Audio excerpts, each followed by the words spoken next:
आज के अगर हम संदर्भ में बात करें तो किन मुद्दों को लेकर जरूरत है कि भाई हुल जो है किया जाए, हुल जोहार किया जाए, चाहे उसके खिलाफ आंदोलन करने की, गुलान करने की जरूरत देखिए, उस समय था तीर चलाने का, उस समय था हथियार उठाने का, लेकिन अभी तो कलम का लड़ाई भी है। आदिवासी मुख्यमंत्री बनने के बावजूद भी 24 साल होने के नाते आज 24 साल हुआ ना, दो बाप का बेटा बना स्टेट, लेकिन आज भी नौकरी चाकरी में रिक्रूटमेंट नहीं हुआ। और जो हमारा रिजर्वेशन है, नाम मात्र का रिजर्वेशन है, उसी आधार पर मेरा कोटा में भी अपने रिक्रूटमेंट नहीं होता है। और आप जिस तरह हम लोग बोलते हैं कि भाई सत्ता सरकार बदलते रहता है, लेकिन जिन जनमानस का, जिन लोगों का बदलना चाहिए, वो चीज हकीकत में नहीं बदल रहा है। आज कहीं ना कहीं आदिवासी के साथ छल कपट हो ही रहा है। जगह जगह देखा जा रहा है कि आदिवासी के जमीन पर अधिग्रहण किए जा रहे हैं, जोर जबरदस्ती फोर्स लगाकर, जो कि नहीं होना चाहिए। आदिवासी समाज का इतिहास रहा है हमेशा जंगल जमीन के आंदोलन करने को, लड़ाई लड़ने को लेकर, संघर्ष करने को लेकर। तो क्या आज लगता है कि वो जो सत्ता और जो चीज हिस्सेदारी मिलनी चाहिए वो मिल गई है? सरकारी कुर्सी में बैठ के वो लोग खेल खेलता है कि कैसे यहाँ के जनता को फंसाएंगे, उल्लू बनाएंगे और अपने स्तर से जो है ना काम करके निकल जाएंगे। तो जब तक मेरा हक और अधिकार के मैं लड़ते हैं, फिर यहाँ पर हम मेरे को गुलाम बना रहा है, तो मैं किसी सूरत में गुलाम को मैं स्वीकार नहीं करूँगा। और धीरे धीरे इस तरह का तो हम लोग को लूट लेगा। बाहर आउट ऑफ कंट्री से आकर यहाँ पर शासन कर रहा है, कब्जा कर रहा है, और धीरे धीरे हम अगर नहीं लड़ेंगे तो क्या करेंगे। और जो हमारा रिजर्वेशन है, नाम मात्र का रिजर्वेशन है, उसी आधार पर मेरा कोटा में भी अपने रिक्रूटमेंट नहीं होता है। अभी धीरे धीरे इंडस्ट्रियलाइजेशन के द्वारा आदिवासी को खत्म करने की नीति बन रहा है। नमस्कार, सोशल संवाद में स्वागत है। मैं शशि भूषण और आज जैसे देख रहे हैं सद्दू कानू जी का और हुल दिवस के रूप में मनाया जा रहा है पूरे झारखंड में।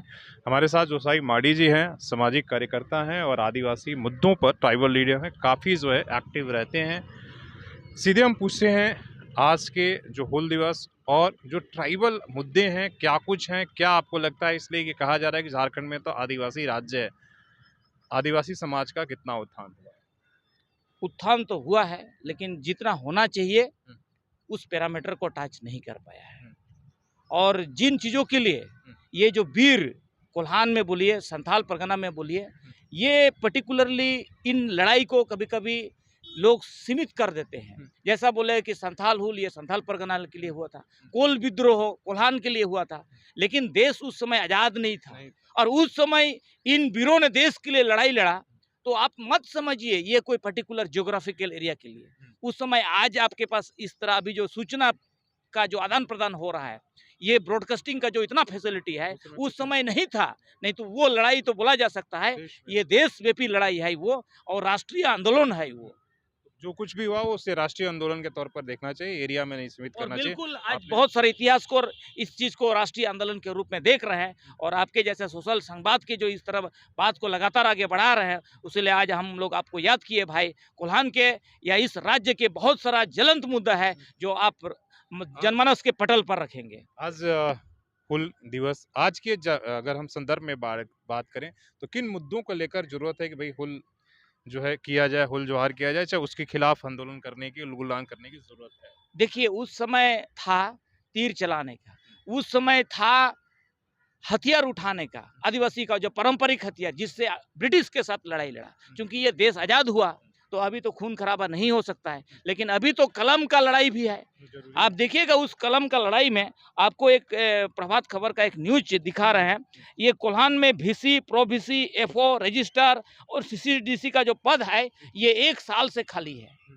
तो ये कोल्हान का सिर्फ आदिवासी के साथ नहीं, आदिवासी का बहुलता है आदिवासियों का, लेकिन और कम्युनिटी के लोग भी यूनिवर्सिटी में पढ़ रहे हैं। और आप देख रहे हैं कि सरकार, राज्य सरकार लगातार डिग्री कॉलेज वगैरह का उद्घाटन कर रहा है। तो कॉलेज का उद्घाटन कर रहा है तो उसका ऑल इन बॉस जो होता है वो कुलपति होते हैं, वाइस चांसलर होते हैं। और यहाँ VC का पोस्ट, CCDC का पोस्ट, रजिस्ट्रार का पोस्ट, ये सब FO का पोस्ट, ये 1 साल से खाली है। आप समझ लीजिए कि वो जो मेन पायलट है वो नहीं है, खलासी से चल रहा है यूनिवर्सिटी। आप समझ लीजिए जो जिस तरह गाड़ी चल रहा है, तो उसी तरह है ये बात। स्कूलों का भी वही हाल है कि टीचर नहीं है, आप स्कूल नए नए करते जा रहे हैं। उसी तरह का हेल्थ में बात करें तो अस्पताल बन जा रहे हैं, जगह जगह प्राथमिक स्वास्थ्य केंद्र बन जा रहा है, गांव में डॉक्टर नहीं पहुंच रहे हैं। तो अगर आपने शिक्षा से बात किया, आप गांव के रहने वाले लोग हैं, ये बताइए क्या गांव में डॉक्टर और टीचरों का क्या हाल है? नहीं, हम प्राइमरी शिक्षा की देखिए, जैसे आप शिक्षा में भी थोड़ा-सा पहले से तो सुधार हुआ है। हम्म। पहले 4-5 घंटा बिजली मिलता था, उसमें सुधार हुआ है। लेकिन जरूरत अभी है। लेकिन जिन चीज़ों पर जो सुधार एक मतलब ड्रास्टिक चेंजेज जिसको बोल सकते हैं कि रिवोल्यूशनरी चेंजेज होना चाहिए, वो नहीं है। और आप जिस तरह हम लोग बोलते हैं कि भाई सत्ता सरकार बदलते रहता है, लेकिन जिन जनमानस का, जिन लोगों का बदलना चाहिए, वो चीज़ हकीकत में नहीं बदल रहा है। सिस्टम नहीं बदल नहीं बदल रहा है। हम्म। ये सिस्टम बदलने की ज़रूरत है ये। चलिए बाकी युवा हैं हमारे साथी, इन लोगों से भी बात करेंगे। आज दादा ने शिक्षा पर रखा, आप लोग क्या क्या महसूस कर रहे हैं और आप लोगों के अनुसार से क्या कुछ होना चाहिए जब हम कहेंगे भाई इनकी जो लड़ाई थी, इनकी जो शहीद मतलब हुए, वो कहीं ना कहीं झारखंड के लोगों को आज मिल गया? क्या सच्चे शब्दों में कहें? जी, जैसे कि वीर सिद्धू कन्हू हमारे जल जंगल जमीन के लिए लड़े हैं, और हमारे भारत की इतिहास में भी इनका बहुत बड़ा योगदान रहा है स्वतंत्रता में। लेकिन आज कहीं ना कहीं आदिवासी के साथ छल कपट हो ही रहा है। देखा जाए तो जगह जगह देखा जा रहा है कि आदिवासी के ज़मीन पर अधिग्रहण किए जा रहे हैं जोर ज़बरदस्ती फोर्स लगाकर, जो कि नहीं होना चाहिए। क्योंकि झारखंड में आज कहा जाए तो हमारा आदिवासी एक ही राज्य में मुख्यमंत्री हैं, तो इस प्रकार के नहीं होना चाहिए। लेकिन आज ऐसा हो रहा है कि जोर ज़बरदस्ती करके किया जा रहा है। शोषण शोषण ही कहा जा सकता है, लेकिन इस प्रकार से नहीं होना चाहिए था। मेरा कहने का यही है। नहीं, सही आपने कहा। आप भी थोड़ा आगे जाइए। आदिवासी समाज का इतिहास रहा है हमेशा हम जंगल जमीन के आंदोलन करने को, लड़ाई लड़ने को लेकर, संघर्ष करने को लेकर। तो क्या आज लगता है कि वो जो सत्ता और जो चीज़ हिस्सेदारी मिलनी चाहिए वो मिल गई है? देखिए, मिलने का तो मिला है, लेकिन जो मिलना चाहिए आज़ादी के बाद अभी तक आदिवासी क्षेत्र में यहाँ के जो देश के जनताओं के बीच में नहीं पहुँचा है। आपको उदाहरण के तौर पर मैं कहना चाहता हूँ, क्योंकि अभी तितलीविला क्षेत्र जो सरायकेला खरसावां जो ज़िला है, उसमें एक मूवमेंट चल रहा है, आंदोलन चल रहा है और सड़क निर्माण को लेकर उसमें काफ़ी विरोध हुआ। तो उसमें हम लोग जिला प्रशासन के साथ भी बैठे हैं। तो आर्टिकल पहले 1894 के तहत जमीन अधिग्रहण होता है डेवलपमेंट काम करने के लिए सरकार को, लेकिन अभी आर्टिकल 13 बना। 2013 में एक कानून सरकार लाया, कांग्रेस सरकार लाया, उसमें आर्टिकल 13 का वो बनाया कानून। उसमें स्पष्ट कर दिया कि अनुसूचित क्षेत्र है या जो भी क्षेत्र शेड्यूल एरिया में अगर कोई भी डेवलपमेंट का काम के लिए ज़मीन का अधिग्रहण होगा, तो उसमें सीधा कह दिया है कि ग्राम सभा का सहमति जरूरी है। और ग्राम सभा मान लिया कि ग्राम प्रधान का या हाथू मुंडा का या मानकी मुंडा का माझी प्रधान का अपना ज़मीन नहीं जा रहा, लेकिन उसके दायरे में अगर उसका गांव वाला का किसी का ज़मीन जा रहा है, तो वो बैठक होगा, उसमें बहुत क्लियर होगा, ट्रांसपेरेंट होगा। जिला का अधिकारी लोग आएगा, भूखंड अधिकारी लोग आएगा, और उसमें क्लियर है कि कोई भी अधिग्रहण, चाहे सड़क निर्माण हो या कोई भी सरकारी प्रोजेक्ट है, आपको 1/3% जो है ना पहले मुआवजा देना पड़ेगा, उसके बाद आप काम शुरू कर सकते हैं। ये प्रोविज़न है। लेकिन आपको बता दे रहे हैं कि कार्यपालिका एक ऐसा क्षेत्र है जिसके अंतर्गत पूरा देश के तमाम ब्यूरोक्रेट्स और जो झारखंड, उड़ीसा या जो भी है अपना जैसे जेपीएससी वो लोग पब्लिक सर्विस कमीशन सेवा से आते हैं, जैसे संघ लोक सेवा वो लोग आपका सेवा आयोग से आते हैं।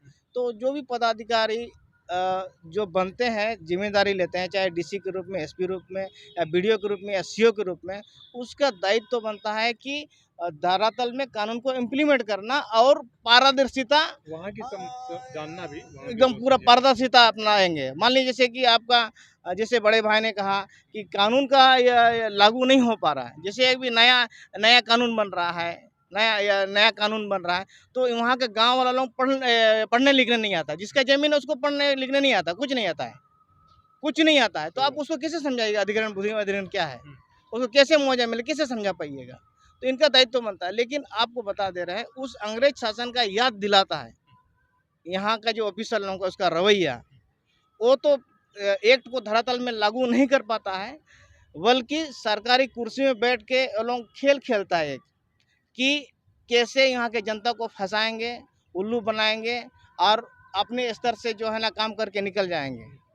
और भोले वाले लोगों को झूठा मुकदमे में फंसा के उन लोगों को कोर्ट के हवाले कर देता है। और आपको बता दे रहे हैं ऑफिसर लोगों का स्थायी तो नहीं है नौकरी। उसके बाद जो जिस पदाधिकारी के द्वारा एफआईआर किया जाता है ना, उसको विद इन जो है ना 24 घंटा के अंदर में ट्रांसफर कर दिया जाता है। हम लोगों ने आपका सरायकेला थाना प्रभारी से एकदम पूरा स्पष्ट रूप से बात की है। ठीक है, सीओ साहब आपको मैंने केस किया है, सरकारी पदाधिकारी है और सरकारी काम में बाधा के कारण आपने केस लिया भी है, लेकिन बड़ा बाबू का या थाना प्रभारी का दायित्व तो बनता है कि भाई जिनके खिलाफ केस किया वह गांव में जाके इन्वेस्टिगेशन करेंगे कि सही है कि नहीं है।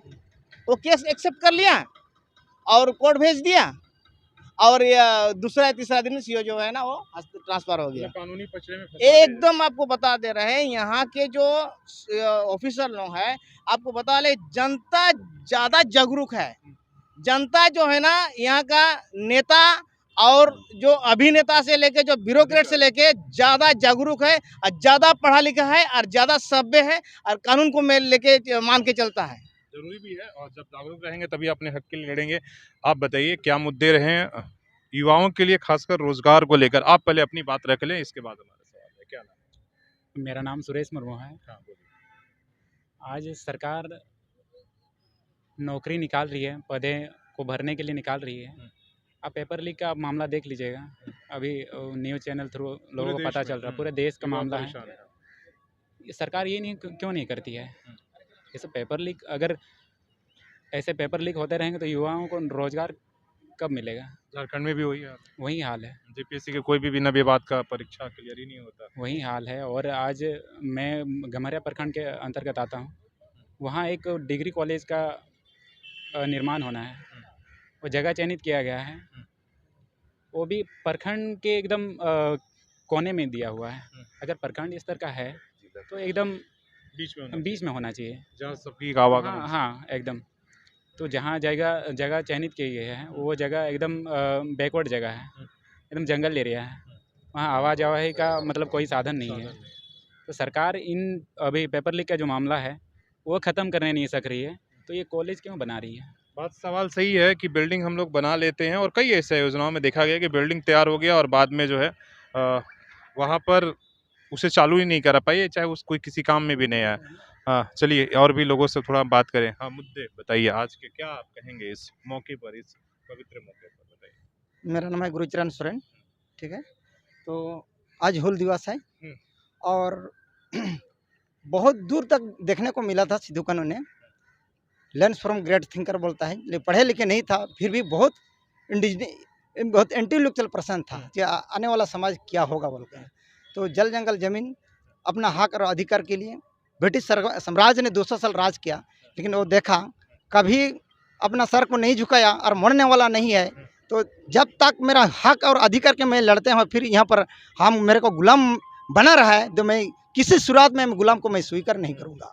अपना माँ बेटी को इज्जत के बचाने के साथ साथ, ठीक है, और देखा कि आने वाला समय में आदिवासियों की जनसंख्या बहुत काफ़ी बढ़ेगा और धीरे धीरे इस तरह का तो हम लोग को लूट लेगा। बाहर आउट ऑफ कंट्री से आकर यहाँ पर शासन कर रहा है, कब्जा कर रहा है, और धीरे धीरे हम अगर नहीं लड़ेंगे तो क्या करेंगे? आज के संदर्भ में क्या कहेंगे? वो तो उस समय का उन्होंने देख लिया था कि भाई अंग्रेजों का शासन। आज क्या हो रहा है? अभी तो ये डेमोक्रेसी देश में, समझ रहा है ना, जिस चीज़ को हम लोग को मिलना चाहिए उस आधार में हम लोग को मिला नहीं अभी तक। थोड़ा बहुत आदिवासी पढ़ाई लिखाई में लिटरेसी हुआ है, और उनके साथ साथ लिटरेसी के साथ साथ आपका सर्विस, नौकरी चाकरी बकरी में प्राथमिकता हम लोग को नहीं मिला है। और जो हमारा रिजर्वेशन है, नाम मात्र के रिजर्वेशन है, उसी आधार पर मेरा कोटा में भी अपने रिक्रूटमेंट नहीं होता है, ठीक है। और अभी धीरे धीरे इंडस्ट्रियलाइजेशन के द्वारा आदिवासी को ख़त्म करने की नीति बन रहा है और बनाया गया है। आदिवासी मुख्यमंत्री बनने के बावजूद भी 24 साल होने के नाते, आज 24 साल हुआ ना, 2 बाप का बेटा बना स्टेट, लेकिन आज भी नौकरी चाकरी में रिक्रूटमेंट नहीं हुआ। यहाँ का बेटा बेटियों को नौकरी चाकरी में कुछ लाभ नहीं मिला। बहुत दुर्भाग्य की बात है और दुख की बात है ये।